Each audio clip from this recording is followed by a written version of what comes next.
कपिल भगवान अपनी माँ को उपदेश दे रहे हैं। माँ से कहते हैं, माँ, इन विषय विकारों में लिप्त होकर के आप अपने लक्ष्य को भूल गई हैं, अपने केंद्र को भूल गई हैं। जिस प्रकार ये सांसारिक मनुष्य जब इस संसार में जन्म लेकर के आता है तब तो उसको याद रहता है कि भगवान को गर्भ में नित्य प्रतिदिन याद करता है, उनका स्मरण करता है, लेकिन जैसे ही गर्भ से बाहर जाता है तुरंत ही विषय विकारों में लिप्त हो जाता है।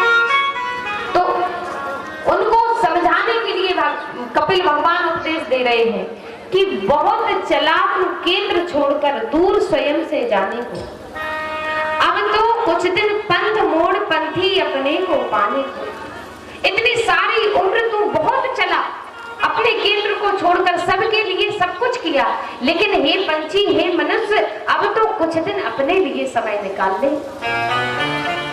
अब तो कुछ दिन पंथ मोड़ पंथी अपने को पाने को। जला आग जिसमें कोई तो स्वयं ज्योति साकार करे। जला आग जिसमें कोई तो स्वयं ज्योति साकार। बोले बहुत तू चलता रहा, इन विषय विकारों में लिप्त रहा, लेकिन हे मनुष्य, हे मेरी माँ, अब तो कुछ समय तू अपने लिए निकाल ले। इन विकारों का नाश करके कुछ तो अपने लिए समय निकाल, अपना निर्माण कर। क्या इन विषय विकारों में लिप्त बनी रहेगी, एक दिन मृत्यु हो जाएगी तो अपना तो तू निर्माण ही नहीं कर पाएगी, तो अपने लिए निर्माण कर। अब देखो बात यहाँ क्या है कि माता पिता सबके होते हो, संतान भी सबकी होती है, लेकिन सबके माता पिता ये नहीं चाहते कि हमारा बच्चा संत बने, भगवान का भक्त बने। हर माता पिता अपने बच्चे को डॉक्टर, इंजीनियर, विधायक, मुख्यमंत्री बनाना चाहते हैं, लेकिन कोई माता पिता अपनी संतान को भक्त बनाना नहीं चाहता, धर्मात्मा बनाना नहीं चाहता, अच्छी राह पर चलाना नहीं चाहता। अगर तो हो सकता है, विरक्त कौन है पता है? एक नारी का जो संग करता हो वह भी विरक्त है। जो मनुष्य अपने परिवार में अपनी पत्नी के साथ रहता हो वह भी विरक्त है, उसको भी विरक्त कहा जाता है। नारी का संग करने से क्या, अत्रि मुनि, माता अनुसुईया एक साथ नहीं रहा करते थे, वो भी तो ग्रस्त थे, लेकिन ग्रस्त होने के बाद भी वह विरक्त थे। ग्रस्त है लेकिन विरक्त है, तो परिवार में रहकर भी हम विरक्त हो सकते हैं। तो ये आज उनका स्वयं का पुत्र उनको शिक्षा दे रहा है, जाओ माता पिता से कह रहा है वन में जाकर भगवान का ध्यान करिए, भगवान की तपस्या करिए। और आज हमारे माता पिता हमसे क्या कहते हैं कि माँ सुबह से लेकर शाम तक तो आप बैठी रहती हो, कुछ काम वाम तो करती नहीं, कुछ कर लिया करो। बहू अकेले परेशान होती है तो कुछ सहायता मिलेगी। अब सोचो, पुत्र उनका भी है और पुत्र हमारा भी है। कई बार आप सोचते हैं बच्चों की बड़ी बातें होती है।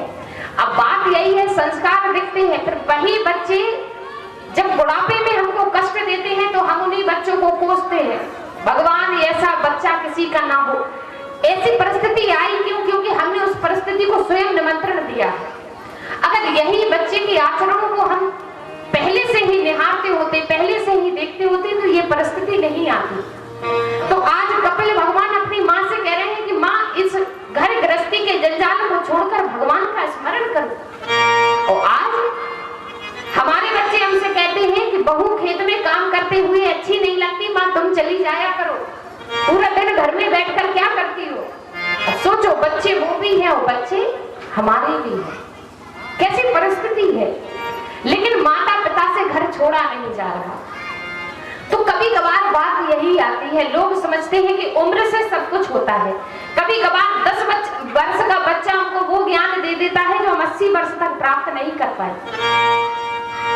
तो ज्ञान हमें कहीं से भी प्राप्त हो, हमको मान लेना चाहिए। तो यहाँ आज कपिल भगवान का उपदेश सुनते हुए माता देवहूति ने वैराग्य को धारण किया और तपस्या के लिए तैयार हो गई, चल दी। तो घर में रहिए, परिवार में रहिए, ये कर्दम मुनि की कथा यही हमको सिखाती है। घर गृहस्थी चलाना ये भी हमारे ऊपर एक ऋण है, हर व्यक्ति को चलाना है, लेकिन उस घर गृहस्थी में इतना भी मत पड़ जाइए कि अपने लक्ष्य को भी भूल जाए। हमारा लक्ष्य मात्र एक है, वो नारायण की हमें भक्ति करनी है, उनकी कृपा प्राप्त करनी है, तो उनका स्मरण सदैव करते चले, भले ही हम ग्रस्त में क्यों ना रहे। तो ऐसा मन में भाव होना चाहिए, भाव गाते हुए भगवान का स्मरण करें। कौन सा भाव है? जैसे मीरा का भाव रहा, मीरा ने कहा, मीरा कहती है, हे प्रभु, इस जिस महल में मैं रह रही हूँ ये मेरा क्षणिक मात्र एक महल है, घर है, लेकिन मेरा वास्तविक घर तो वही है जहाँ आप विराजते हैं। एक दिन उसी घर में मुझको भी आना है। तो उनसे कहती है, मैं गिरधर के घर जाऊं, मैं गिरधर के घर जाऊं, मैं गिरधर के घर जाऊं,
सोई पहरे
मीरा जी कहती हैं कि जो भगवान नारायण का जो सिंहासन है, आसन है, वही वास्तविक हमारा घर है। उस घर की अनुभूति हमको करनी होगी। तो गृहस्थ में तो रही है, लेकिन उस भगवान का स्मरण सदैव करते रहिए। लेकिन ये कब संभव होगा? जब सत्संग में आएंगे, किसी गुरु की कृपा हमारे ऊपर होगी। क्योंकि जिस प्रकार की संगति में मनुष्य रहता है, जीवन में उसी आचरण को अपनाता है। तो माता देवहूति ने भगवान के विषय में जाना, उनकी तपस्या के लिए घर को त्यागा। क्यों? क्योंकि उनके पुत्र कपिल भगवान है, उनकी संगति नारायण की है। तो भगवान के भजन के लिए हमें संगति सुधारनी होगी। किस प्रकार की संगति? उसके लिए उपदेश दिया है, तजो मन हरि विमुखन को संग, तजो मन हरि विमुखन को संग, तजो मन हरि विमुखन को संग। संग क्यों छोड़ना पड़ेगा? उसके पीछे क्या कारण है? जो हरि को पसंद नहीं करते, हरि का गुणगान नहीं करते, नास्तिक हैं, अगर ऐसे व्यक्ति के साथ हम रहेंगे तो हम भी हरि विमुख हो जाएंगे। जिस प्रकार एक उदाहरण है, जिनके मन कुमति उपजत है, जिनके मन कुमति उपजत है, पड़त भजन में भंग, तजो मन हरि विमुखन को संग, तजो मन हरि विमुखन को संग।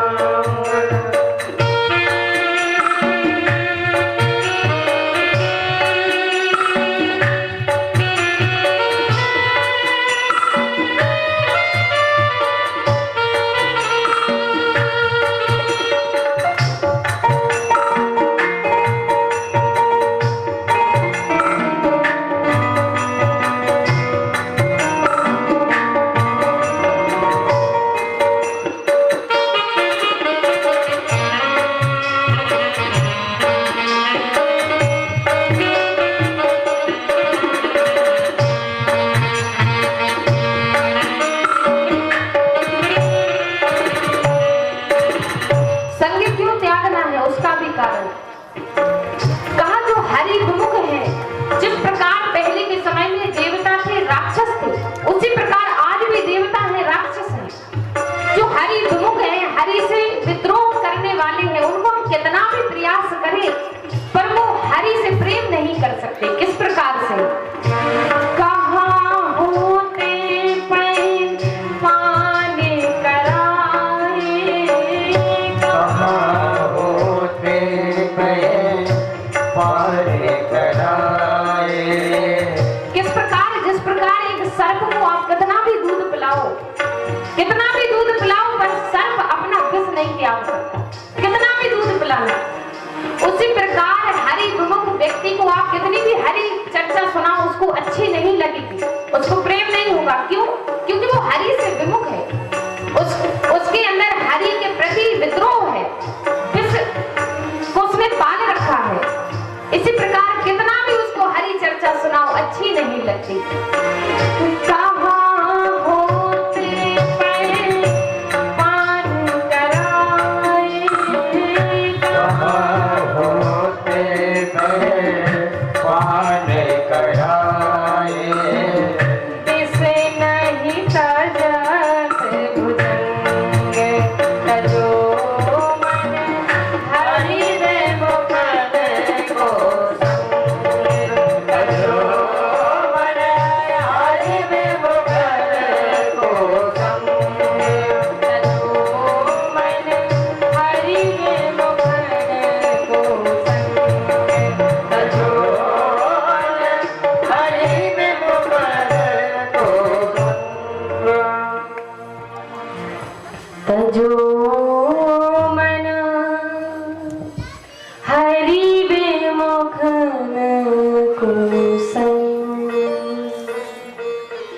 बोलिए बांके बिहारी लाल जय हो। राधा रानी सरकार की जय हो। इस प्रकार से भगवान कपिल ने अपनी माँ को उपदेश दिया। माँ भगवान की भक्ति में लीन हो गई और भगवान की तपस्या ध्यान करते करते हुए अपना उद्धार किया। 3 बेटियां हैं। आकृति को नर नारायण का जोड़ा प्राप्त हुआ। उसके पश्चात माता प्रसूति के वंश का विस्तार है। 2 पुत्र हैं, उत्तानपाद प्रियव्रत के माध्यम से हमारे देश का नाम रखा गया। कई प्रकार की इन्होंने खोज की है, भूगोल खगोल इत्यादि कई प्रकार की खोज की है। एक इनके पुत्र का नाम है जिनका नाम है राजा उत्तानपाद। राजा उत्तानपाद किसको कहते हैं? जो व्यक्ति मां के गर्भ से जन्म लेता है उस व्यक्ति को उत्तानपाद कहते हैं। तो यहाँ जितने व्यक्ति बैठे हैं सब महिला के गर्भ से जन्म लेकर आए हैं, मां के गर्भ से जन्म लिया है। तो यहाँ सारे समस्त व्यक्ति उत्तानपाद हैं। उत्तानपाद किस अवस्था को कहते हैं? जब मां के गर्भ में हम होते हैं तो 6 महीने पश्चात 7वें महीने में अवस्था उल्टी हो जाती है।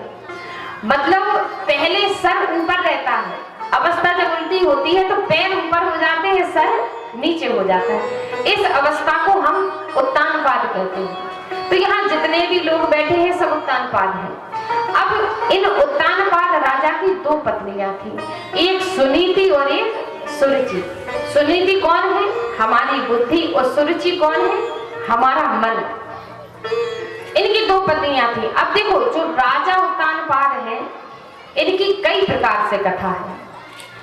एक कथा इनकी आती है कि जब इनको संतान की प्राप्ति नहीं हुई तो माता सुनीति ने इनका दूसरा विवाह करा दिया और वो घर का त्याग करके वन में चली जाती है। तो जब राजा उत्तानपाद दूसरा विवाह करने के पश्चात एक दिन वन में शिकार करने के लिए जाते हैं, वहां इनका मिलन होता है। तब ध्रुव जी की प्राप्ति इनको होती है। और एक कथा जो आती है वो मुख्य रूप से यह है कि जब राजा उत्तानपाद को संतान नहीं हुई तो माता सुनीति ने अपनी इच्छा से इनका दूसरा विवाह कराया। दूसरा विवाह कराया तो परिस्थिति ऐसी हुई कि छोटी रानी को भी संतान हुई और माता सुनीति को भी संतान हुई। दोनों को संतान प्राप्त हुई। माता सुरुचि को जो संतान प्राप्त हुई उनका नाम है उत्तम। और माता सुरुचि को जो संतान प्राप्त हुई उनका नाम उत्तम है। और माता सुनीति को जो प्राप्त हुई उनका नाम ध्रुव है। दोनों को संतान प्राप्त हुई। लेकिन माता सुरुचि सुनीति को स्वीकार नहीं करती थी, उनसे प्रेम नहीं करती थी। लेकिन राजा सुरुचि को अत्यधिक प्रेम करे। लेकिन दोनों रानियों में बहुत अंतर था। सुनीति कौन है, सुरुचि कौन है? जैसे हमें डायबिटीज की बीमारी हो जाए, डायबिटीज की बीमारी हो गई, डॉक्टर ने कहा कि मीठा नहीं खाना है।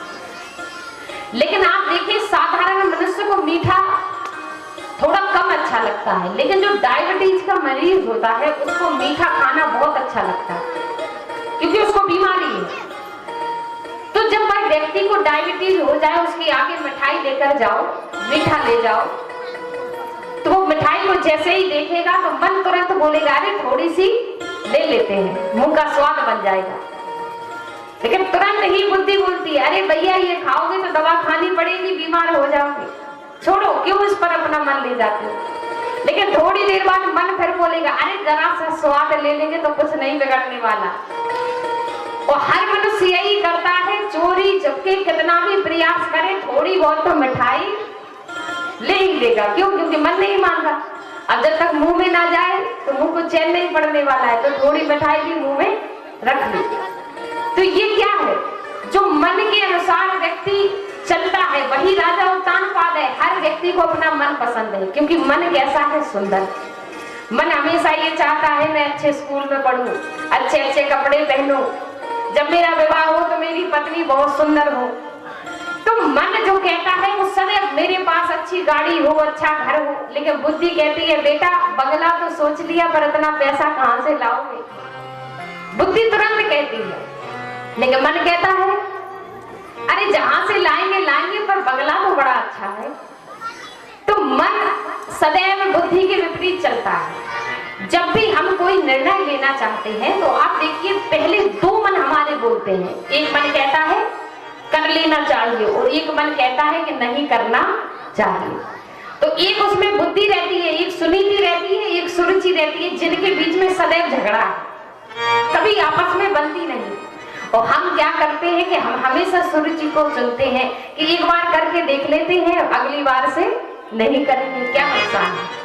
तो राजा उत्तानपाद भी सुरुचि को चुनता है क्योंकि सुरुचि देखने में बड़ी सुंदर है, हमेशा अच्छा चाहती है, अच्छा बोलती है, अच्छा अच्छा खाने को मांगती है, पहनने को मांगती है, दिखने में भी सुंदर, मन सबका सुंदर है। और बुद्धि तर्क वितर्क करती है, चोरी करेंगे तो जेल में जाना पड़ेगा, और मन कहता है एक बार कर लेते हैं, जरूरी थोड़ी है कि पकड़े जाएं। और बुद्धि कहती है अगर पकड़ गए तो कितनी मार पड़ेगी। और चोर मन की सुनकर चोरी करता है, बाद में मार पड़ती है। तो सुरुचि को सब चुनते हैं। क्रोध आया, मन ने कहा इसको छोड़ेंगे नहीं, झगड़ा करके रहेंगे, झगड़ा कर लिया। अब बाद में झगड़े का जो परिणाम हुआ तो बुद्धि कहती है अरे उस समय थोड़ा सा रुक जाते तो इतना सब बवाल। तो बुद्धि की हम नहीं सुनते, मन ने जैसा बोला और आक्रमण कर दिया। तो कभी बुद्धि का प्रयोग हम नहीं करते। राजा उत्तानपाद का भी यही हाल है, मन की मान रहे हैं, बुद्धि की नहीं मानते। आज सारी दुनिया मन अनुसार चल रही है। जो मन ने कहा बेटा ये पहनना है पहन लिया, मन ने कहा यहाँ बैठना है बैठ गए, जिससे लड़ना है लड़ गए। जो मन कह रहा है संसार कर रहा है, क्योंकि हम उत्तानपाद हैं, दो हमारी पत्नियां हैं। राजा उत्तानपाद ने सुरुचि को चुना। दोनों के पुत्र 5 वर्ष के हुए, आपस में मोहल्ले पड़ोस में ये विशेषता होती है, दो पड़ोसियों की जरूर ना बने पर बच्चों की आपस में बनती है। दोनों एक साथ खेला करते हैं क्योंकि बच्चों में भेदभाव नहीं होता, तो दोनों साथ में खेले और भी बच्चे खेले। अब सबके माता पिता का नाम हो, बोले उनके पिताजी का नाम ये है, उनके पिताजी का। अब बच्चे ध्रुव जी से पूछे मैं एक बात जानना चाहता हूँ, हमारे सबके पिताजी हैं ध्रुव, लेकिन तुमने कभी अपने पिता का नाम नहीं बताया। ध्रुव ने ये बात जैसी सुनी भागे भागे माँ के पास पहुंचे। माँ से कहा माँ सारे बच्चों के पिता का नाम कुछ ना कुछ है, आज तक आपने मेरे पिता का नाम मुझे नहीं बताया, ना कभी मुलाकात हुई। मैं अपने पिताजी का नाम जानना चाहता हूँ। नाम जानना चाहते हो? बोले हाँ। बोले बेटा तुम्हारे पिताजी हमारे साथ नहीं है, मुझे खुद नहीं पता कि कहाँ रहते हैं, और पिता का नाम लिया नहीं जाता। तो धीरे करके उनको टाल दिया, बहला दिया। अगले दिन जो बच्चे मोहल्ले के खेला करते हैं वो अपने अपने घरों में गए। बच्चों की एक विशेषता होती है कि घरों में अगर कोई बात हो और बच्चे के कान में पड़ जाए तो पड़ोसी को जरूर बताएगा कि मेरी माँ ऐसा ऐसा बोल रही थी। तो बच्चों के सामने विशेष रूप से माता पिता क्या करते हैं, बात को छुपा लेते हैं। अगर ये सुन लेगा तो पता नहीं किसी को बता दे। बच्चों की ये विशेषता है। तो यहाँ बच्चे कैसे होते हैं, बड़े ही नाजुक। एक कहावत याद आ गई, सुना देते हैं। एक बार एक व्यक्ति के घर में पति पत्नी दोनों बैठे थे, दोनों में आपस में वार्तालाप हो रही, बातचीत चल रही है। बातचीत चल रही है तो पत्नी पति से कह रही है, बोले ये जो तुम्हारी माँ है ना, ये बहुत मुझको परेशान करती है, ये बुढ़िया कब तय करे और मुझको सब कुछ मिले। अब ये बात बच्चे ने सुन ली। अब बच्चा दादी के पास पहुंचा, कहा दादी एक बात है। बोले क्या? एक बात बोलूं? बोले हाँ बोलो। मैं जो कहूंगा करोगे? बोले हाँ कर। अब दादी और दादाजी तो बड़ा नाती पोतों को चाहते हैं, एक बार तय करके दिखाओ ना। तो दादी बोली ठीक है बेटा। दादी ने किया तय। अब बेटा बोला दादी कुछ मिला क्यों नहीं? मिला नहीं, बेटा समझे नहीं। बोली कोई बात नहीं, दोबारा करके बताओ, शायद गलत तरीके से किया हो। दादी दोबारा करो। क्या करें? बोले फिर से टे बोलो। तो दादी फिर से बोली टे। अरे भगवान, फिर भी कुछ नहीं मिला। बोली दादी अब 2 बार करो। अब दादी बोली देखो बार बार मुझको परेशान करता है, मैं नहीं करूंगी। बोले नहीं, करके तो दिखाओ। अब दादी 2 बार बोली टे टे, अभी भी कुछ नहीं मिला। अब पूछा, दादी बोली तू इतनी देर से मुझको परेशान कर रहा है, बात तो बता। बोली दादी मम्मी पापा से कह रही थी कि बुढ़िया टे करे तो बहुत कुछ मिले, मुझको तो कुछ भी नहीं मिला। आपने 4 बार टे टे कर दिया। तो बच्चों की ये विशेषता है, आप उनसे कुछ भी कहो, वो जाकर के सामने वाले को, क्योंकि उनके अंदर छल कपट नहीं है। तो बच्चे जैसे ही घर पहुंचे, अपने माता पिता से पूछा, माँ एक बात बताओ, हमारे सभी के पिता हैं, लेकिन ध्रुव के पिता को आज तक हमने नहीं जाना। तो मोहल्ले के लोगों ने, माता पिता ने बता दिया, पुत्र तुम नहीं जानते कि जो उत्तम के पिता है वही ध्रुव के पिता है। उनके 2 विवाह हुए, 2 पत्नियां हैं, लेकिन छोटी पत्नी बहुत सुंदर है, तो राजा उनके प्रेम में पड़ गया और बड़ी पत्नी को ठुकरा दिया। अक्सर मनुष्य के साथ यही होता है। आजकल मनुष्य का जब विवाह हो और किसी कन्या को देखने जाए, कितनी लंबी है, कितनी मोटी है, पतली है, काली तो नहीं है, सब देखेंगे महाराज, सारे गुण होने चाहिए, लेकिन कभी कोई मनुष्य ये नहीं देखता कि ये अंदर से कैसी है। सुंदरता से कितने दिन काम चलेगा? सुंदर पत्नी ले आए, कितने दिन काम चलेगा?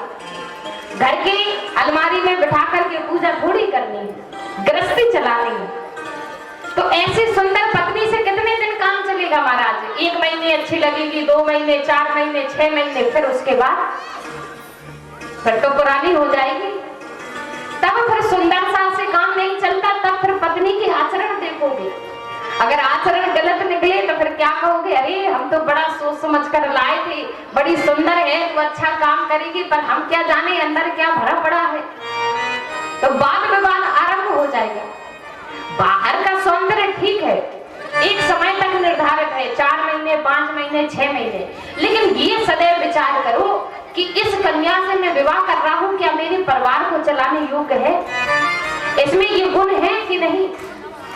लेकिन अब ये भी समय नहीं रहा। अब तो महाराज समय बड़ा विकट है। जैसे सुरुचि के सारों पर उत्तानपाद नाच रहे हैं, वैसे आज भी अब ये प्रथा चली थी 1-2 वर्ष पूर्व, पहले कुछ ज्यादा थी, कि कोई बेटा किसी कन्या को देखने जाता था, लड़की सुंदर होगी तो विवाह करेंगे। अब उल्टा कन्या लड़के को देखने आती है, मेरे योग्य है या नहीं है, कहीं शराबी तो नहीं, कहीं जुआ तो नहीं खेलता, पढ़ा लिखा है कि नहीं। क्योंकि अब कन्याएं पढ़ लिख गई हैं, बेटियां भी पढ़ी लिखी हो गई, विकास कर लिया। जो लड़कों को नहीं आता वो बेटियों को आता है, जो बेटे नहीं जानते वो बेटियां जानती हैं। तो अब उल्टा हो गया, अब बेटे को बेटी पसंद आ जाए, पर ये जरूरी नहीं कि बेटी को वो बेटा पसंद आ जाए। आप तो हाँ करके आए हो, बेटी ने कह दिया नहीं महाराज, माता पिता से बोल दिया, पिताजी पसंद नहीं आया, दूसरा देखना पड़ेगा। तो अब दूसरा देखा, अब वो भी समय चला गया कि कोई लड़का लड़की को देखने जा रहा है, अब वो भी नहीं रहा, क्योंकि बेटियां पढ़ लिख गई। अभी जैसे 1.5-2 साल से इतना विकास नहीं था, तो व्यक्ति का विनाश नहीं होता था। अब देखो व्यक्ति पढ़ लिख गए हैं, पहले के समय में भी बीमारियां होती थी, मृत्यु हुआ करती थी, पर पहले के समय में इतनी बीमारियां नहीं थी जितनी आज है। आज भले ही पैसा है, डॉक्टर है, लेकिन फिर भी लोग सुरक्षित नहीं। आज विकास हो गया, पहले पास के गांव में जाना होता था तो बैलगाड़ी से 2 दिन में पहुंचते थे। आज हमारे पास कार है, घंटा भर नहीं लगता, प्लेन है 10 मिनट नहीं लगते, पहुंच जाते हैं। लेकिन अगर प्लेन ऊपर से फट गया, नीचे गिर गया तो चकनाचूर, उसमें आप बैठ करके जाते हो, उड़ करके तो जा रहे हो, अगर प्लेन में कोई समस्या हो गई, फट गया तो समुद्र में अगर गिर जाता है तो डूबकर बच नहीं पाओगे आप। और कार में बैठ कर जाते हो, रास्ते में ट्रक से टकरा गया तो भी चकनाचूर हो जाओगे। आज के समय में जितने लोग एक्सीडेंट से मरा करते हैं, पहले के समय में इतना पूरा लोगों की मृत्यु का रेशियो हुआ करता था। तो हद से ज्यादा विकास विनाश का कारण है। आज देखो इतने तमाम प्रकार के हर वस्तु में विनाश है, हर वस्तु में।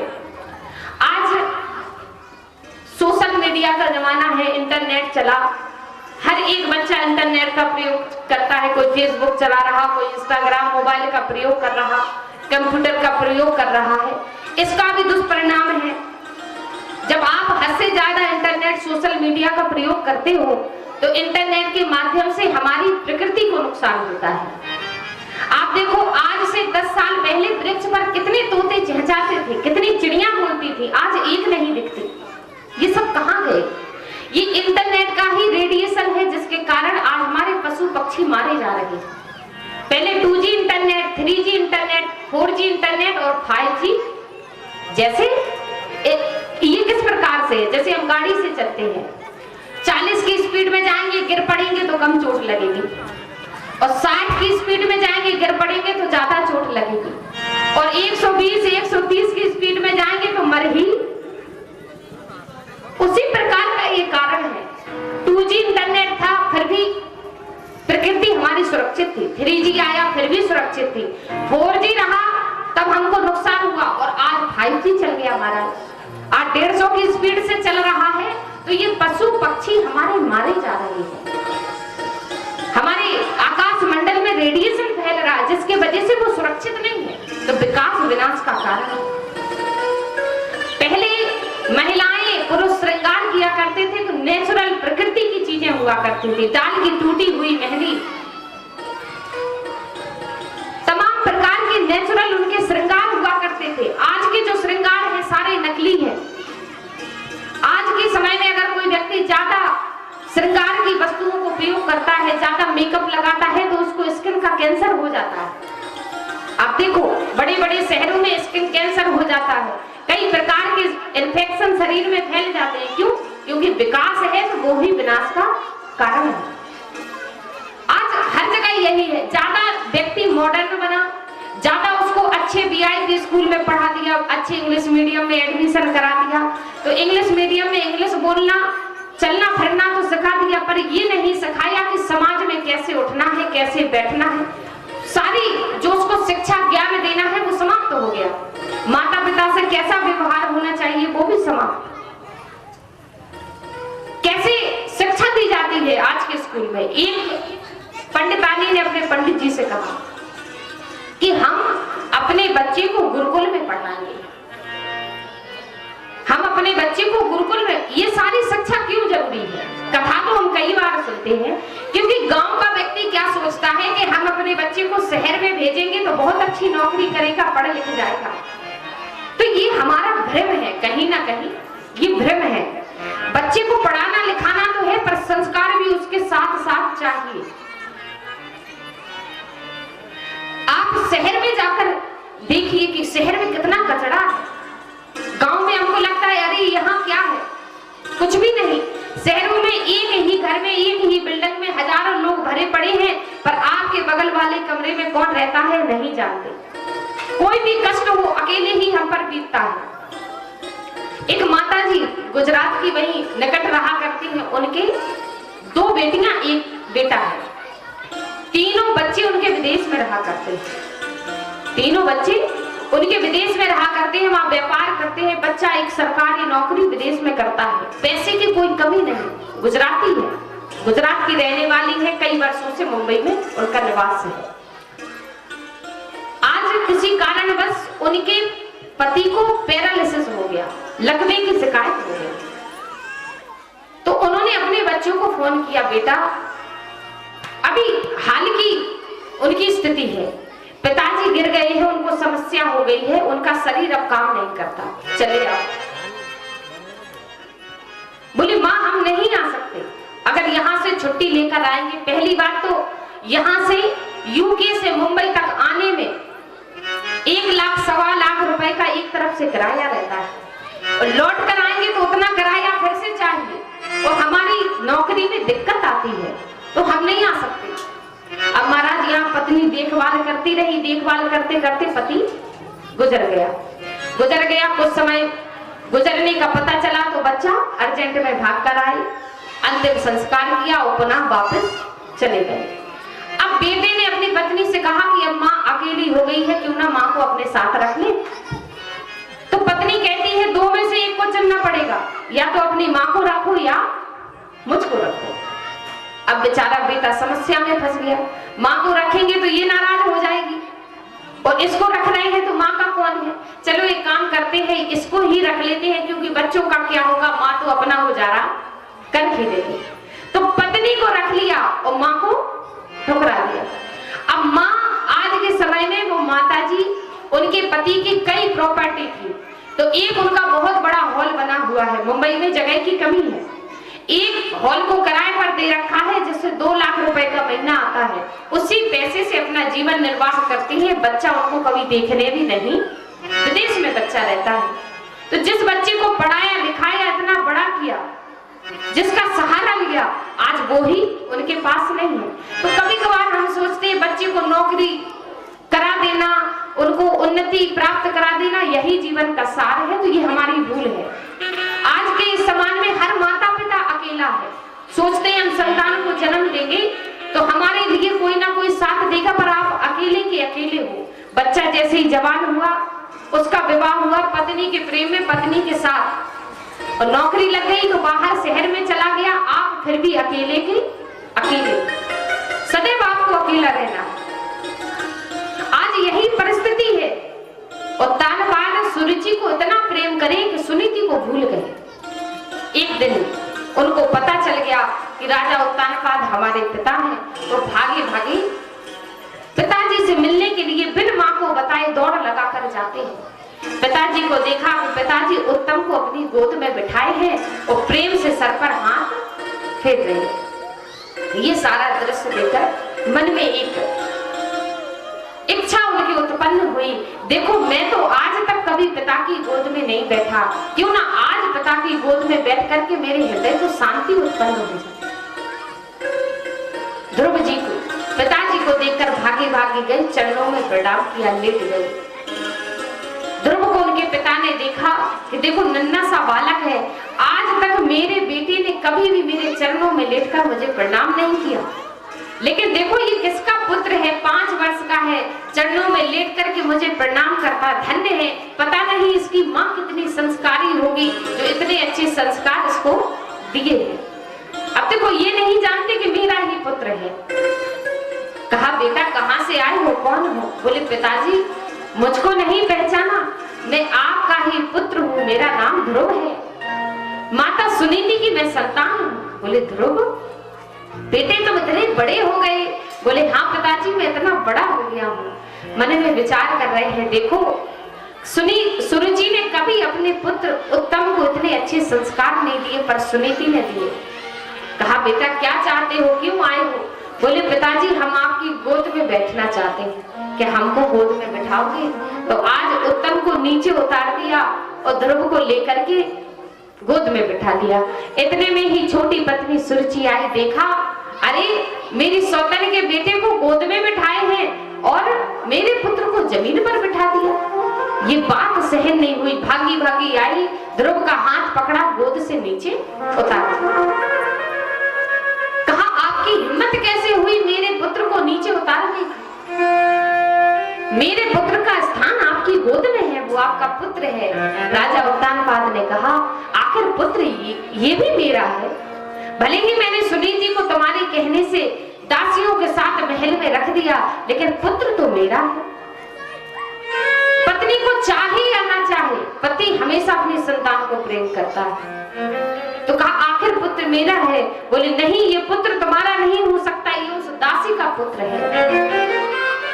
ध्रुव ने कहा माँ जिस प्रकार तुम्हारा विवाह मेरे पिता के साथ हुआ है, उसी प्रकार मेरी माँ का विवाह भी मेरे पिता के साथ हुआ है, तो मैं दासी का पुत्र कैसे हुआ? सुरुचि कहती है तुम्हारी माँ में और मुझ में बहुत अंतर है। तुम्हारी माँ का गर्भ उतना श्रेष्ठ नहीं जितना मेरा गर्भ श्रेष्ठ है।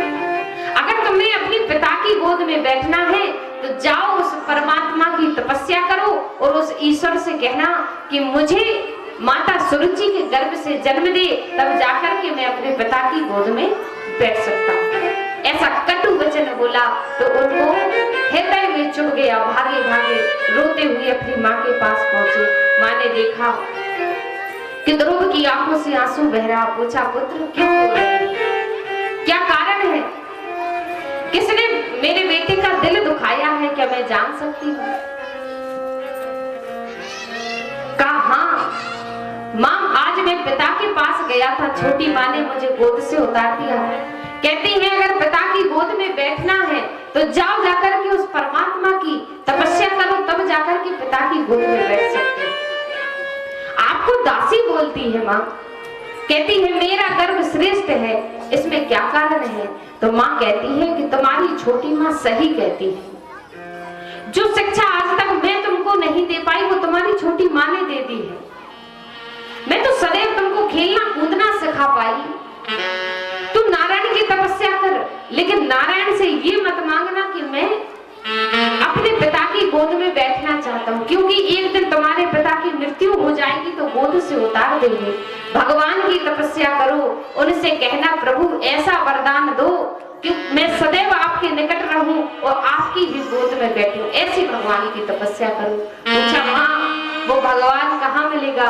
कहा, वो परमात्मा तो हर कण में है, हर जगह विद्यमान है। उनका स्मरण करते हुए जहां याद करोगे तुम्हारे सामने प्रकट हो जाएगा। तो कहा, माँ हमको कैसे तपस्या करनी होगी, कहाँ जाना होगा? बोले वन में जाकर के उस ईश्वर का स्मरण करो। वन में भगवान मिलेगा? बोले हाँ, हर जगह भगवान है। तो माँ की बात को सुनकर के आज माता सुनीति ने अपने पुत्र को सन्यासी का रूप धारण करा के अपने महल से विदा कर रहे हैं। तो बचपन से ही माता पिता, एक माँ जैसी राह पर बच्चे को चला देती है, बच्चा वैसी राह पर चलता है। आज देखो माँ के कहने से बच्चा वन में तपस्या के लिए जा रहा है, एक ध्रुव जैसी संतान है।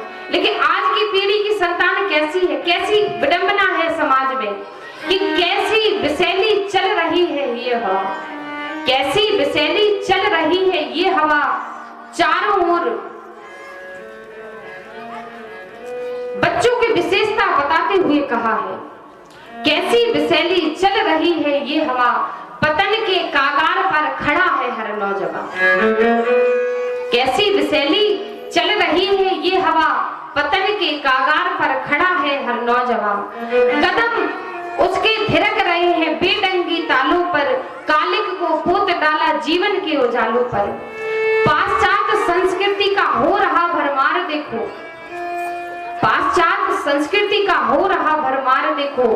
आज इस समाज के अंदर जोश है ना होश है, बस अशांति का धुआं पतन के कागार पर खड़ा है हर नौजवान, पतन के कागार पर। आज का नौजवान कैसा है? आज के नौजवान के सामने आप भगवान का नाम ले दीजिए तो उसको आलस आएगा, और फिल्मी गाने बजा दीजिए तो वो डांस करने लगेगा। महाराज कैसा नौजवान है?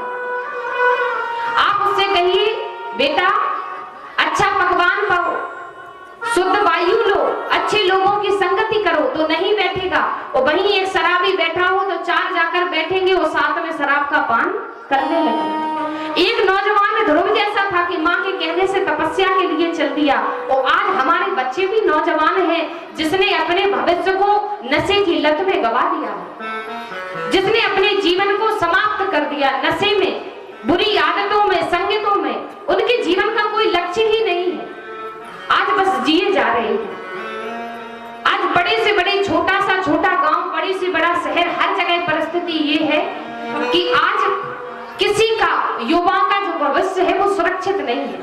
आज 90% युवा नशे से अपने भविष्य को बर्बाद कर रहा है, उनके जीवन का कोई लक्ष्य ही नहीं है, बस माता पिता की संपत्ति का प्रयोग करके अपना जीवन काटना चाहता है।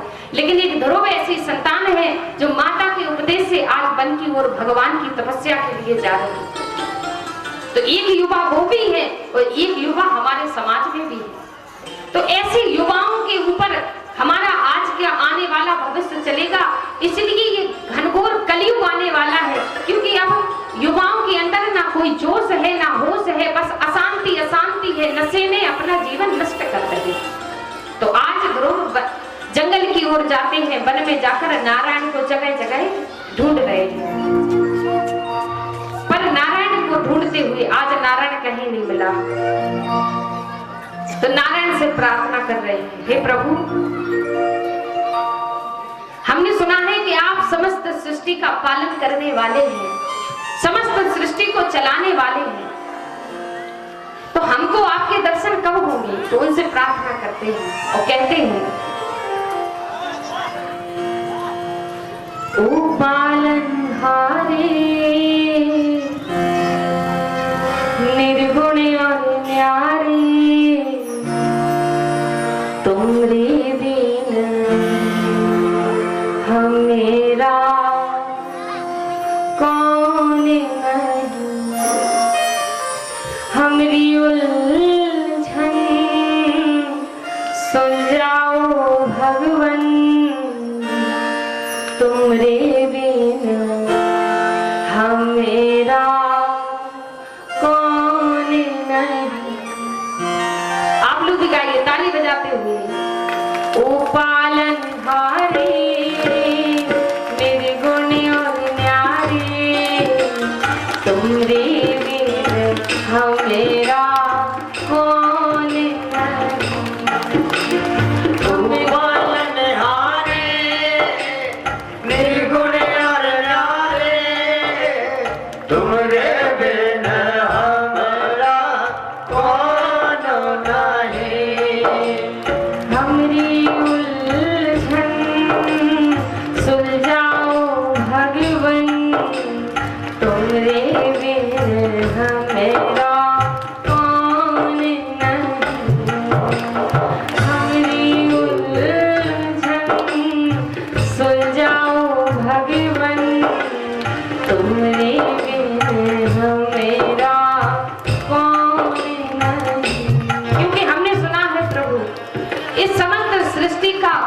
सृजन करने वाले आप हैं, पालन करने वाले आप हैं, संगार करने वाले आप हैं। इसलिए हे नारायण, हमने सुना है क्या, चंदा में तुम्ही तो दिए हो रोशनी, सूरज में उजाला तुम्ही से, चंदा में तुम्ही तो दिए हो रोशनी, सूरज में उजाला तुम्ही से, ये गगन है मगन, तुम्ही तो दिए हो इस तारे, भगवन ये जीवन तुम्हें ना संभालोगे तो कौन संभाले, भारी निर्गुण और न्यारी, तुमरे बिन हमेरा कौन नहीं। ओ पालनहारे निर्गुण और न्यारी, तुमरे बिन हमेरा कौन नहीं, हमरी उलझन सुलझाओ भगवन, तुमरे बिन हमेरा कौन नहीं, तुमरे बिन हमेरा कौन नहीं। ओ पालनहारे निर्गुण और न्यारे, तुमरे बिन हमेरा कौन नहीं। बोलिए बाके बिहारी लाल की जय हो, राधा रानी सरकार की जय हो। आज वन में जाते हुए ध्रुव जी भगवान का स्मरण करते हैं और चलते हुए जा रहे हैं। आज वन में चलते हुए संध्या हो गई, आंखों से अश्रु गिर रहे हैं, कहीं भगवान का नजारा मिलता ही नहीं। माँ तो कहती थी हर कण कण में भगवान है, पर दिखता क्यों नहीं। उसी क्षण नारद जी की नजर उन पर पड़ी। जहां भी भक्त को कोई कष्ट होता है तो नारद की तरह गुरु रूप में वहां कोई संत हमारे जीवन में आता है। कई बार जब हमारे जीवन में कष्ट होता है तो कोई व्यक्ति ऐसा हमको प्राप्त हो जाता है कि जो हमारे जीवन के कष्ट का निवारण कर देता है। ऐसे ही व्यक्ति को हम संत का स्वरूप मानते हैं, गुरु मानते हैं, जो हमारे कष्ट का निवारण कर दे। तो आज नारद जी के कहने से ध्रुव जी यमुना किनारे टीले पर बैठ करके भगवान नारायण की तपस्या को करते हैं। नारद जी ने कहा कि जो भगवान नारायण तुमको वृंदावन में सरल प्राप्त होंगे, वो उस प्रकार के भगवान इतने सरल सहज तुमको कहीं प्राप्त नहीं हो सकते। तो आज नारद के कहने से यमुना किनारे बैठ करके भगवान को प्राप्त करने के लिए ध्रुव जी तपस्या करते हैं। 5 महीने की घनघोर तपस्या के बाद आज नारायण का उनको साक्षात्कार दर्शन प्राप्त हो रहा है। जब भगवान नारायण ने उनको दर्शन दिया तो कई लोगों ने इस पर संदेह किया, बोले प्रभु हम इतने वर्षों से आपकी तपस्या कर रहे हैं, कई संत बोले पर आज तक मुझे दर्शन नहीं हुआ, पर ध्रुव को तो 5 महीने में दर्शन दे दिया। तो ध्रुव जी के पिछले जन्म का विवरण निकाला गया, उसमें दिखाया कि देखो पिछले जन्म में भी ध्रुव मेरा भक्त था, उससे पहले जन्म में भी ध्रुव मेरा भक्त था, उसकी तपस्या मात्र 5 महीने की शेष थी, इसलिए मैंने 5 महीने में ही उसको दर्शन दे दिया। तो कई बार हम विचार करते हैं मैं तो इतने दिनों से मंदिर जा रहा हूँ, मेरा काम नहीं बना, ये इतना बड़ा पापी है फिर भी इसका काम बन गया। उसका कारण क्या होता है? कहीं ना कहीं अभी हमने जो कर्म किए हैं उसका फल हमको प्राप्त हो रहा है। जो पिछला जन्म होता है उसका फल हमको आज प्राप्त होता है, और आज का जो कर्म होगा उसका फल हमको आगे जाकर प्राप्त होगा। ये जब हम ज्योतिष में जाकर अपनी कुंडली दिखाते हैं, नक्षत्र दिखाते हैं, तो ये बोलते क्यों है?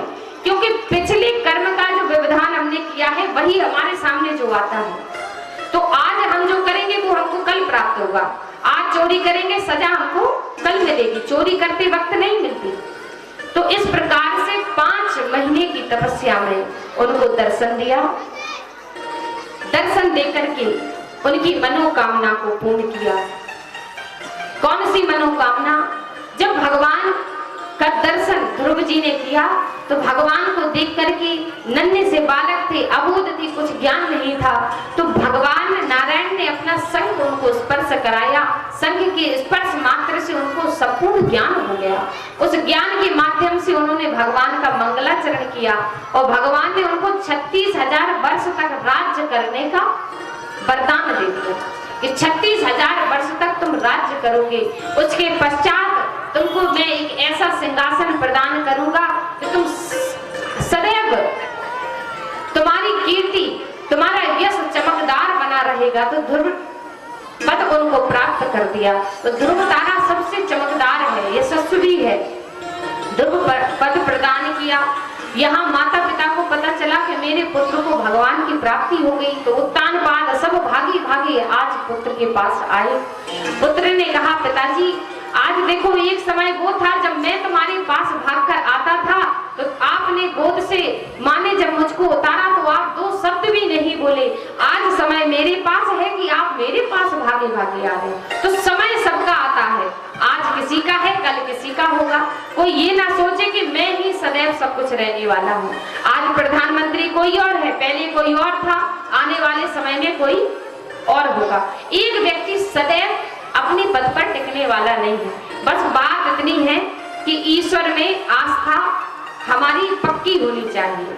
बस इतनी सी प्रार्थना रखें, सदैव भगवान का भजन करते हुए भगवान का स्मरण करें। बस एक ही प्रार्थना करें, प्रभु से कहिए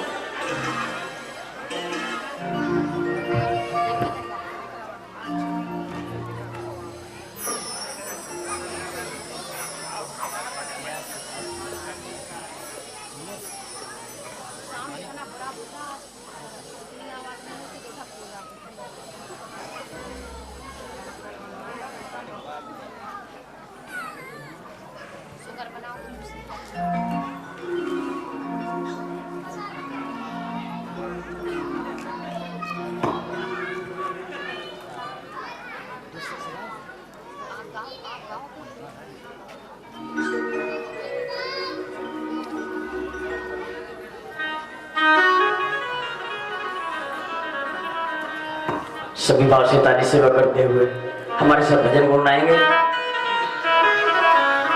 वो मुझे ऐसी लगन तो लगा दे, ओ मुझे ऐसी लगन तो लगा दे, तेरे बिना पल ना जीऊं। मुझे ऐसी लगन तो लगा दे कि तेरे बिना पल ना जीऊं। मैं तेरे बिना पल ना जीऊं, मैं तेरे बिना पल ना जीऊं। मुझे ऐसी लगन तो लगा दे, मैं तेरे बिना पल ना जीऊं। मुझे ऐसी लगन तो लगा दे कि तेरे बिना पल ना जीऊं।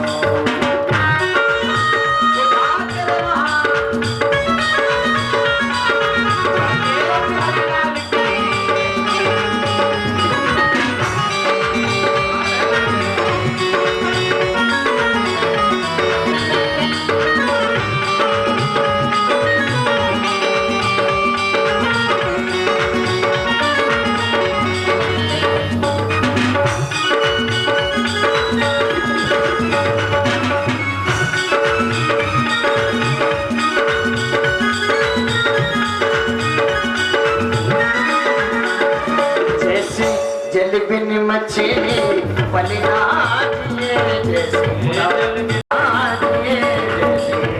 बिन मछली पल ना जिए। बस तड़को में हरे तेरे लिए, बस तड़को में हरे घड़ी तेरे लिए, हो बस तड़को में हरे घड़ी तेरे लिए, बस तड़को में हरे घड़ी तेरे लिए। ऐसा हो ऐसा भक्ति का रंग चढ़ा दे, मैं तेरे बिना पल ना जीऊं। ऐसा भक्ति का रंग चढ़ा दे, मैं तेरे बिना पल ना जीऊं।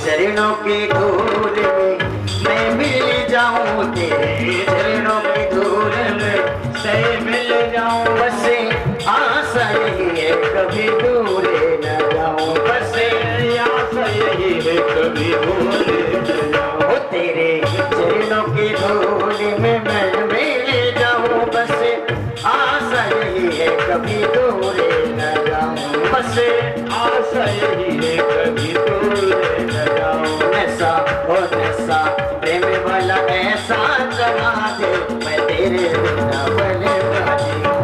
ऐसा प्रेम वाला ऐसा जगा दे, मैं तेरे बिना पल ना जीऊं। सभी भाव से ताली सेवा करते हैं।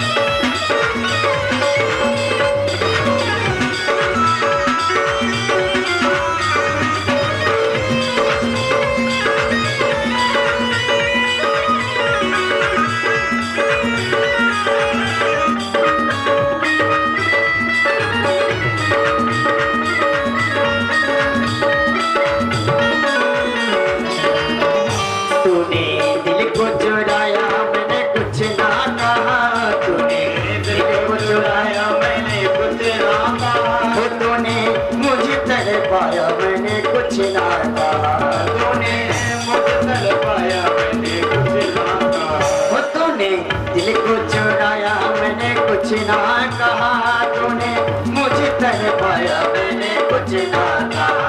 अब तो एक झलक देखना दे, अब तो एक झलक देखना दे, मैं तेरे बिना पल ना ले। ऐसी लगन तो लगा दे, मैं तेरे बिना पल ना ले। मुझे ऐसी लगन तो लगा दे, मैं तेरे बिना पल ना ले। मुझे ऐसी लगन तो लगा दे, मैं तेरे बिना पल ना ले। मैं तेरे बिना पल ना ले। मैं तेरे बिना पल ना ले। मैं तेरे बिना पल ना साल का बड़ी धूमधाम से जन्मोत्सव मनाए और ज्यादा से ज्यादा संख्या में पधारे। ये नहीं कि पंडित जी ने कह दिया कि पीत वस्त्र, जिसके पीले वस्त्र हो वही आए, नहीं, जिसके पास हो तो ज्यादा से ज्यादा आप पहन कर आए, क्योंकि लाला को पीत वस्त्र बहुत पसंद है। और जिसके पास ना भी है तो आप जैसे भी वस्त्र पहन कर आए, भगवान के जन्मोत्सव में आप सभी पधारे। कल धूमधाम से जन्मोत्सव मनाया जाएगा। श्री राधे, जय श्री श्याम।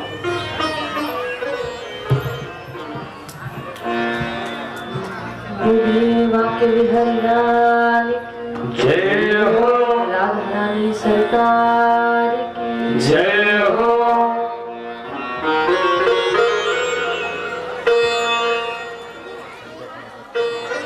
राजा उत्तानपाद का ये पावन चरित्र। आज कथा का चतुर्थ दिवस है।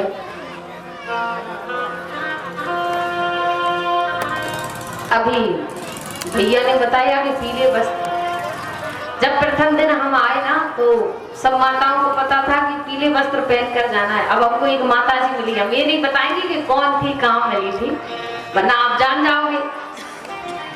एक माता जी मिली तो हमसे पूछा कि दीदी अब हमारे पास तो पीली साड़ी है नहीं, क्या पहने? तो हमने कहा कोई भी हो वो पहन के चल दो। अरे नहीं, ऐसे कैसे चल दे, सब पीले पहनेंगे और हम नहीं पहनेंगे तो अच्छे नहीं दिखेंगे। अब जब नहीं है तो कोई भी रंग का चलेगा।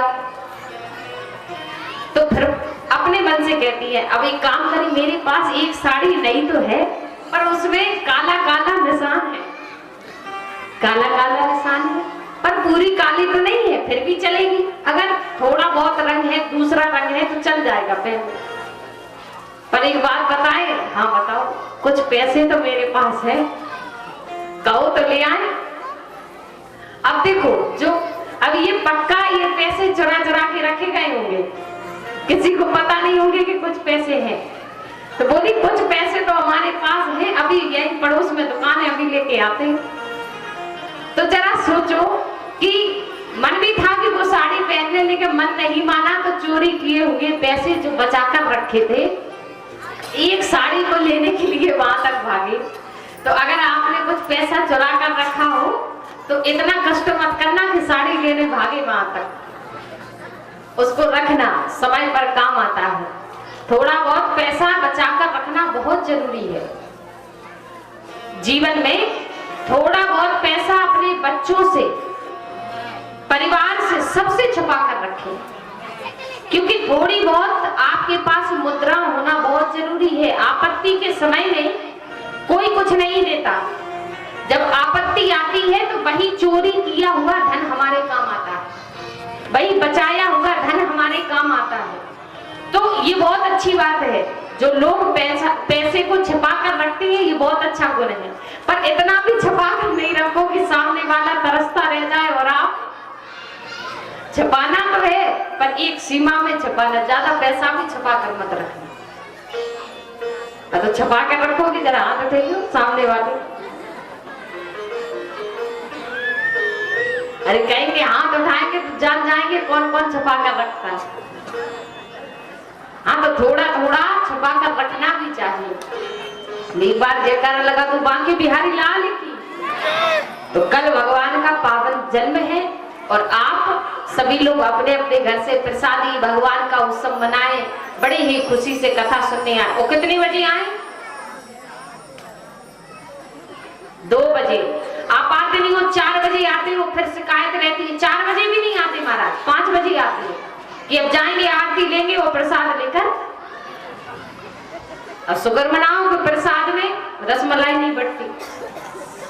अगर रसमलाई मिलती होती तो लाइन लगी होती प्रसाद के लिए। कई लोग सोचते अरे वही तो प्रसाद तो प्रसाद होता है, तो आप समय से आया करो। आप 5 बजे आते फिर कहते लो अभी तो गए थे, अभी समाप्त हो गई कथा। पर होती आपको 2 बजे कल आना है। कल सब लोग 2 बजे पधारे थे। अब प्रेम से जयकारा लगाओ जैसे बताया था। बांके बिहारी लाल की, राधा रानी की। अभी भी जोश नहीं है, इतने से काम नहीं चलेगा। आजकल भगवान और दुनिया उसी को देती है जिसकी पुकार में कोई दम होता है। आप कमजोर रहोगे तो कुछ नहीं होने वाला, क्योंकि हर जगह लाइन लगती है। बैंक में भी लाइन, चुनाव लड़ने जाओगे तो भी लाइन, हर जगह पुकार की जरूरत है। तो तेजी से लगाओ। बांके बिहारी लाल की, राधा रानी की। तो आइए भगवान का स्मरण करते हुए उसके पश्चात आरती करेंगे। भक्त कह रहा है,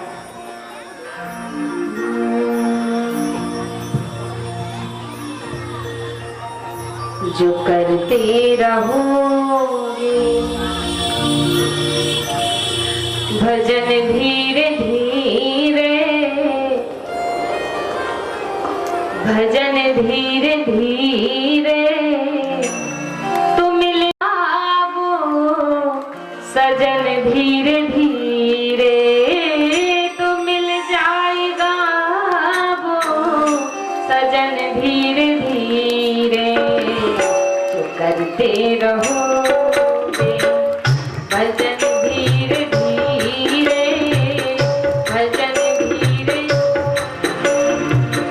तो मिल जाएगा वो भजन धीरे धीरे, तो मिल जाएगा वो सजन धीरे धीरे, तो मिल जाएगा वो सजन धीरे धीरे, तो मिल जाएगा वो सजन धीरे धीरे।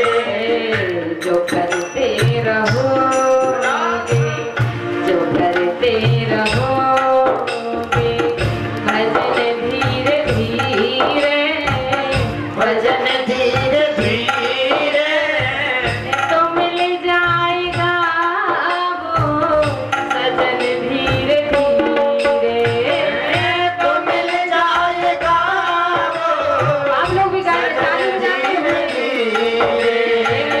तो मिल जाएगा वो सजन धीरे धीरे। बोलिए बांके बिहारी लाल की जय हो।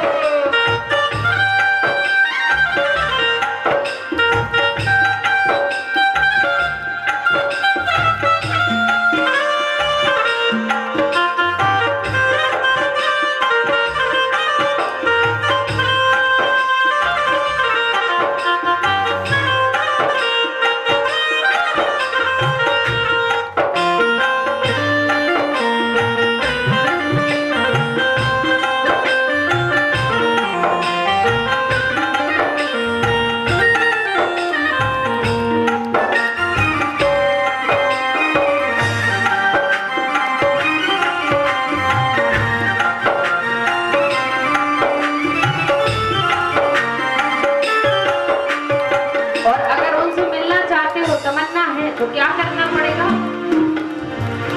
अगर उनसे मिलने की दिल में तमन्ना, अगर उनसे मिलने की दिल में तमन्ना, अगर उनसे मिलने की दिल में तमन्ना, अगर उनसे मिलने की दिल में तमन्ना,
से पूजा हरि की, करो प्रेम भक्ति से पूजा हरि की।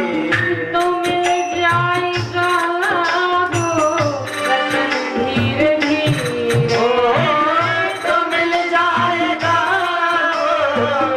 वजन धीरे धीरे, तो मिल जाएगा वो रतन धीरे धीरे, तो मिल जाएगा रतन धीरे धीरे। इसलिए ताली बजाते हुए भाव के साथ, जो करते रहोगे भजन धीरे धीरे, भजन धीरे धीरे, तो मिल जाएगा वो सजन धीरे धीरे, तो मिल जाएगा सजन धीरे धीरे, तो मिल जाएगा वो सजन धीरे धीरे, तो मिल जाएगा सजन धीरे धीरे, सजन धीरे धीरे, सजन धीरे धीरे, सजन धीरे धीरे, सजन धीरे धीरे। जो करते रहोगे भजन धीरे धीरे, भजन धीरे धीरे, तो मिल जाएगा वो सजन धीरे धीरे, तो मिल जाएगा वो सजन धीरे धीरे। बोलिए बाकी बिहारी लाल कि खुश हो जाए अगर साबिरा तो प्यार देता है, लेकिन प्यारे जब नाराज हो जाए तो क्या करता है, वो ज्यादा उड़ने वालों के पर काट देता है, ज्यादा उड़ने वालों के पर काट देता है, ज्यादा उड़ने वालों के पर काट देता है। ज्यादा उड़ने वालों के पर काट देता है। अच्छा आप लोग गाओ कि खुश हो जाए, गाओ गाओ, खुश हो जाए अगर तो ठाट देता है, और अगर नाराज हो जाए जिसने ज्यादा एक दूसरे की चुगली निंदा की तो क्या करता है, वो ज्यादा उड़ने वालों के पर काट देता है, ज्यादा उड़ने वालों के पर काट देता है, ज्यादा उड़ने वालों के पर काट देता है। ज्यादा उड़ने वालों के पर काट देता है। बोलिए बाकी बिहारी लाल की।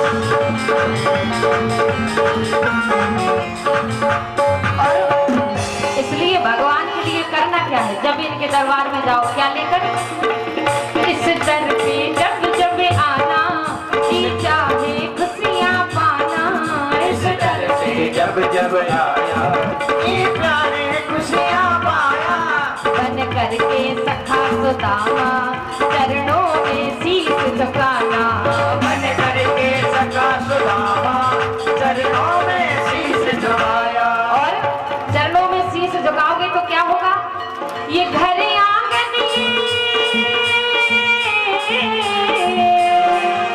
ये घर आंगन को धन दौलत से पाट देता है, ज्यादा उड़ने वालों के पर काट देता है, ज्यादा उड़ने वालों के पर काट देता है। प्यार देता है, ज्यादा उड़ने वालों के पैर काट देता है, ज्यादा उड़ने वालों के पैर काट देता है।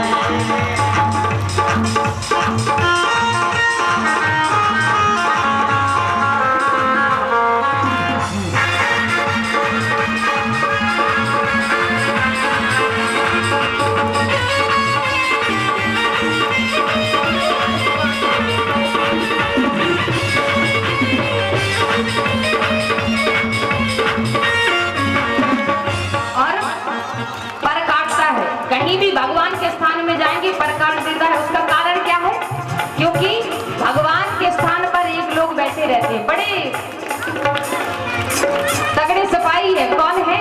कि जहाँ जहाँ कीर्तन होता श्री राम का, जहाँ जहाँ कीर्तन होता श्री राम का, लगता है पहरा वहाँ हनुमान का, लगता है पहरा वहाँ हनुमान का। जहाँ जहाँ कीर्तन होता श्री राम का, जहाँ जहाँ कीर्तन होता श्री राम का, लगता है पहरा वहाँ हनुमान का, लगता है पहरा वहाँ हनुमान का। राम जी ने देखो इस भाई है माना, राम जी ने देखो इस भाई है माना, राम जी ने देखो इसे खूब पहचाना, राम जी ने देखो इसे खूब पहचाना।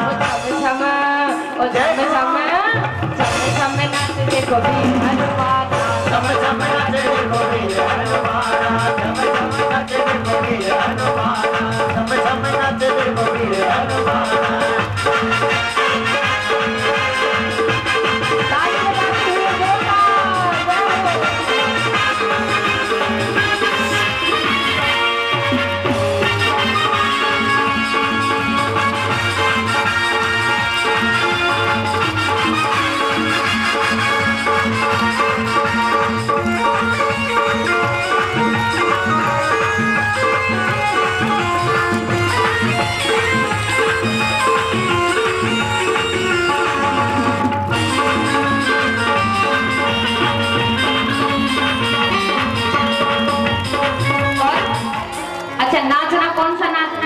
ठुमके लगा देना ये वाला नाचना नहीं है। भगवान की भक्ति की राहों पर नाच रहे हैं, भगवान के राम जी के काज में लगे हुए उस बात को नाचना कहते हैं। किस प्रकार से नाच रहे हैं? नाच नाच देखो श्री राम को रिझाए, नाच नाच देखो श्री राम को रिझाए, नाच नाच देखो श्री राम को रिझाए, नाच नाच देखो श्री राम को रिझाए। पथवारे रास्ते पे नाचता ही जाए, पथवारे रास्ते पे नाचता ही जाए, पथवारे रास्ते पे नाचता ही जाए, पथवारे रास्ते पे नाचता ही जाए। और नाचे तो क्या हुआ? क्या जाना? ओ भक्तों में भक्त बड़ा, ओ भक्तों में भक्त बड़ा दुनिया ने माना।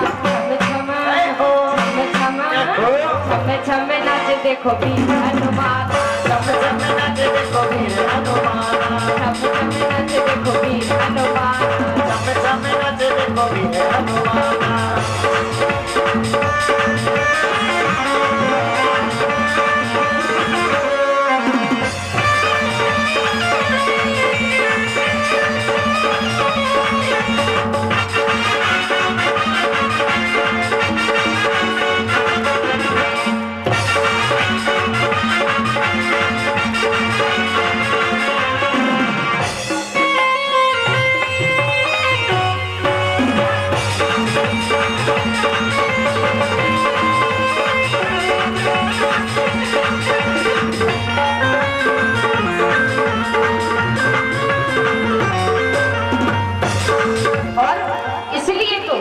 सिपाही है, इसलिए सभी लोग हाथ दोनों हाथ उठाकर ताली बजाते हुए भजन को विराम करेंगे। ज्यादा उड़ने वालों के पैर काट देता है, ज्यादा उड़ने वालों के पैर काट देता है।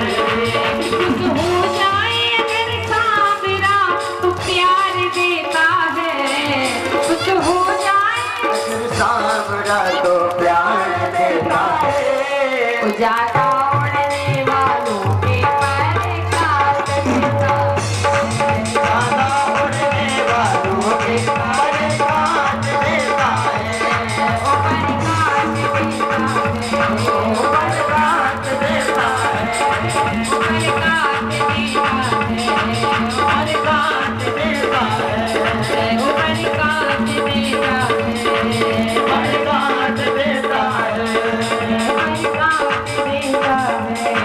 पर काट देता है खुश हो जाए अगर साबिरा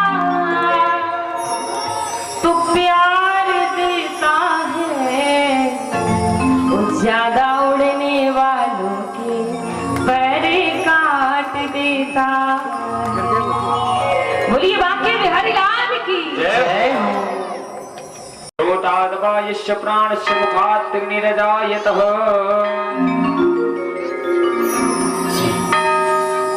धर धर मुरली बजैया की आरती कृष्ण कन्हैया की धर धर मुरली बजैया की आरती कृष्ण कन्हैया की धर धर मुरली बजैया की आरती कृष्ण कन्हैया मुरली बजैया की आरती कृष्ण कन्हैया के श्याम तुम मथुरा जन्म लियो श्याम तुम मथुरा जन्म लियो नंद घर मंगल चार दियो मंगल चार दियो यशोदा गोद खिलैया की आरती कृष्ण कन्हैया यशोदा गोद खिलैया की आरती कृष्ण कन्हैया के धर धर मुरली बजैया की आरती कृष्ण कन्हैया की धर धर मुरली बजैया की आरती कृष्ण कन्हैया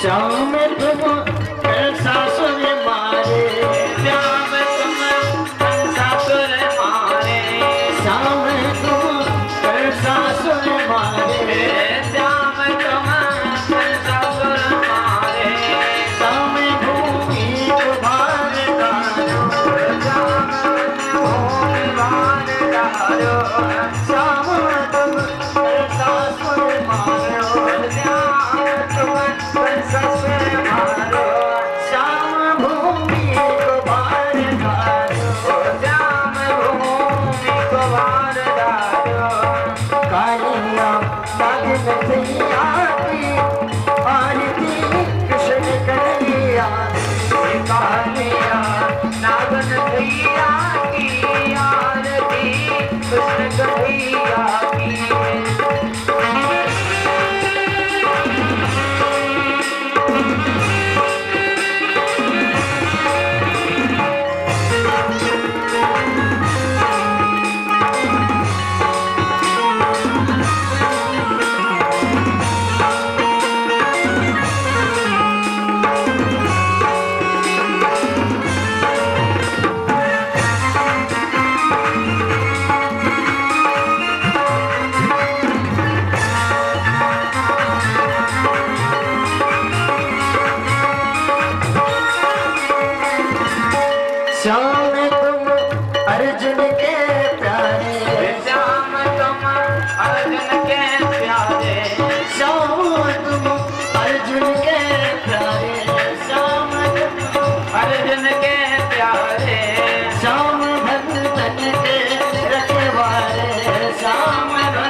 कब कन्हैया की आरती कृष्ण कन्हैया की मन मन गाय कन्हैया की आरती कृष्ण कन्हैया की।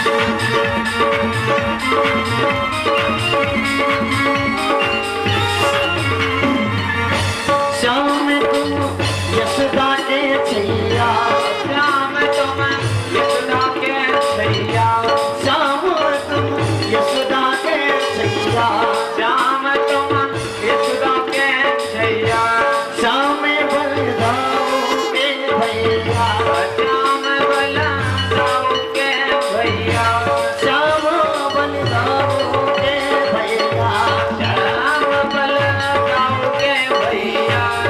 यमुना रस रचैया की आरती तुमर कन्हैया में ओ यमुना रस रचैया की आरती कुंवर कन्हैया की। अधर धर मुरली बजैया की आरती कृष्ण कन्हैया के अधर धर मुरली बजैया की आरती कृष्ण कन्हैया की।